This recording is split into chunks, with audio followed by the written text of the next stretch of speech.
बिस्मिल्लाहिर्रहमानिर्रहीम। आम तौर पे एक सवाल ये किया जाता है कि जब कुरान पाक मोबाइल पर पढ़ें तो उसके लिए वज़ू करना ज़रूरी है या नहीं है। मसला ज़हन में रखें, कुरान पाक जब मोबाइल पर पढ़ें, इसके पढ़ने में और आम जो दूसरा कुरान जो दो गत्तों के दरमियान जो मसहफ़ है, उन दोनों में फ़र्क है। आम कुरान जो दो गत्तों के दरमियान औराक पर लिखा हुआ जिसको मसहफ़ कहा जाता है, उसको छूने के लिए बिल इत्तिफाक वज़ू करना ज़रूरी है।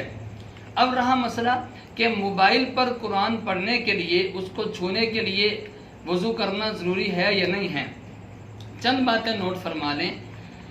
अगर मोबाइल की स्क्रीन पर कुरान पाक का वर्का, कुरान पाक जो के अल्फाज जो लिखे हुए नज़र आ रहे हैं, उसके अलावा जो दाएं बाएं ऊपर नीचे मोबाइल है उसको हाथ बिल्कुल लगा सकते हैं। वहाँ पर तो कुरान नहीं लिखा हुआ।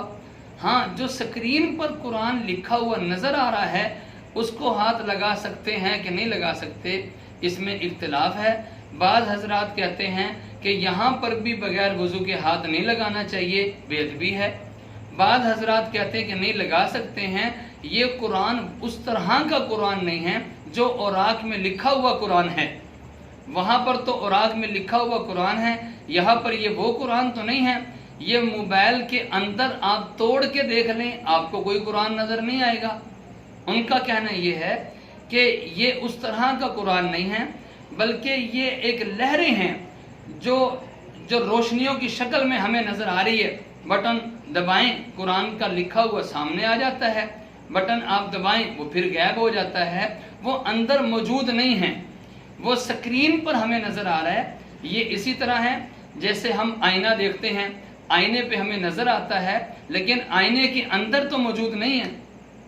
तो बहरहाल बाद हजरात कहते हैं कि कुरान जो मोबाइल के अंदर है उसको हाथ लगाने के लिए भी वज़ू ज़रूरी है। बाद हजरात कहते हैं वज़ू ज़रूरी नहीं है, बग़ैर वज़ू के भी हाथ लगा सकते हैं।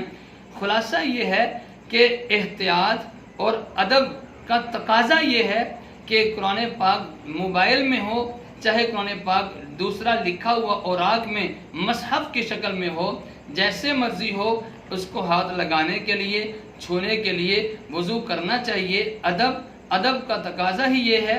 और इसी तरह एहतियात भी इसी में है कि हम वज़ू करके हाथ लगाएं, बगैर वज़ू के हाथ ना लगाएं। अल्लाह हम सबको समझ अता फरमाए।